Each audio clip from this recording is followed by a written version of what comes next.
respected donors, and dear members of the Manolayam family. Thank you all for joining us today to celebrate the 20th anniversary of Manolayam and to honor the generous donors who have sponsored the rooms and all other donors who made this possible. Your presence and encouragement mean a great deal to all of us. Thank you. I would like to begin with a brief note about the journey of Manolayam.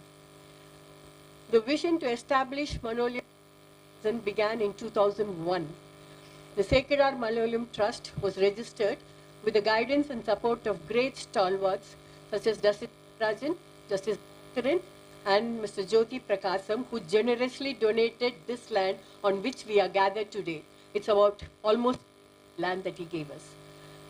The trust included dedicated trustees like Mr. K.T. Ramachandran, Mr. P.V. Samandam, Mrs. Kannagi Mani, and Mr. A.M. Swaminathan IAS, and me, Mrs. Rajalakshmi, serving as advisors.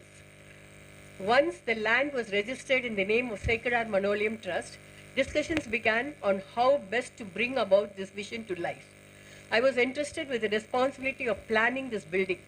The process of design and approvals took some time, but with patience and perseverance, we moved forward. Bluetooth mode paired.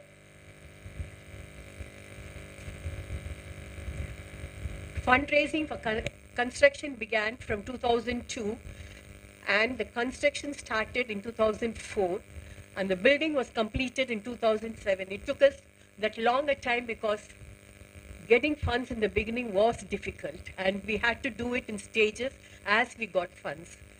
It was inaugurated by Mr. Stalin, who is now the Chief Minister, in 2007. At this point, I must place on record the immense support given by Mr. P.V. Samandam, whose encouragement and guidance was invaluable during the construction phase, especially for me, when I had to come from Mylapore to here, it's about 30 kilometers, almost twice or thrice a week, when there were no roads, proper roads, no restrooms, no food, no shops, nothing was available. He was a great support that time. I would also like to mention that this was one of the earliest buildings specially built for senior citizens in the 2000s, at a time when most organizations depend on rented buildings for such services. As you see it today, the planning was done with senior citizens in mind, with wide walkways, open spaces, good ventilation, handrails, abundant greenery throughout the campus. From 2007 to the present 2025, improvements had been carried out in several stages, as and when we got donations, as and when we made some money out of something. So we started improving the place for the senior citizens, for the infrastructure also. The garden next to the building was developed with a walkway path for residents on the other side to enjoy fresh air, thanks to the initiative of Mr. Alavanda for this. He's not here with us because he's not well. We miss him all here. The kudil was constructed to provide resting space for walkers. During the walks, half an hour or 40 minutes or 1 hour, they could rest in case they want.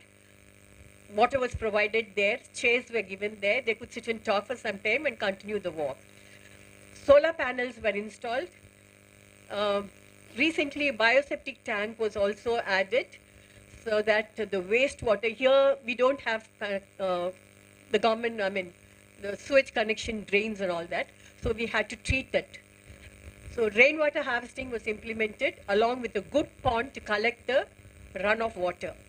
A small biogas plant was installed to manage on a trial basis, to manage the kitchen waste, and the gas produced is used in the kitchen. We find that it's saving us some money on buying cylinders. So the next project on the thing is to increase the capacity of this plant and make sure that we don't buy any more gas from the public. And the motor and bore well was also installed to ensure water availability. The kitchen and service areas were renovated recently, and wastewater disposal was also taken care of during that time. Restrooms for the staff was renovated again, and a generator was installed to address frequent power cuts that caused difficulty for the residents, which we suffered very badly during the beginning days of Manolayam. Our aim is to continuously improve this facility, eventually reaching the stage where we are less dependent on TNEB. In the earlier years, it was not easy to get residents to occupy the rooms. The distance from the city, lack of public transport, undeveloped roads, absence of nearby facilities such as shops, clinics, hospitals posed challenges. Many people were simply unaware that such a beautiful and well-planned facility existed. This changed significantly with Mrs. Meghalai's initiative to establish Manolayam in the digital world. As awareness increased, inquiries poured in, and soon we achieved 100% occupancy for quite some time. Though we have people coming and going, we are happy with what we are doing now, followed by a waiting list. This led to discussions about adding more rooms, and that vision has now become a reality. Thanks to all the donors, and a special thanks to all those who sponsored the rooms in memory of their parents, we were able to complete this expansion project and proudly celebrate 20 years of Manolayam today.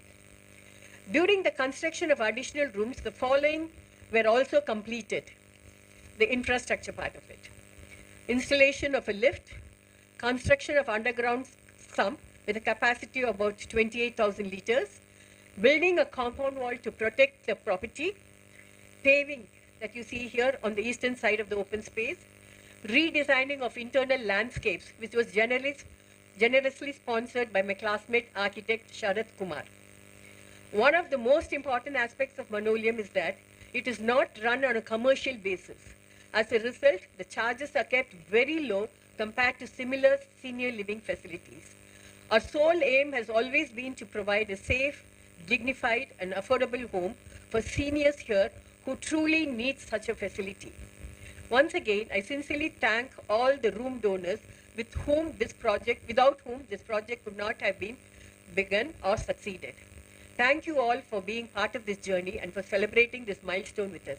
Thank you.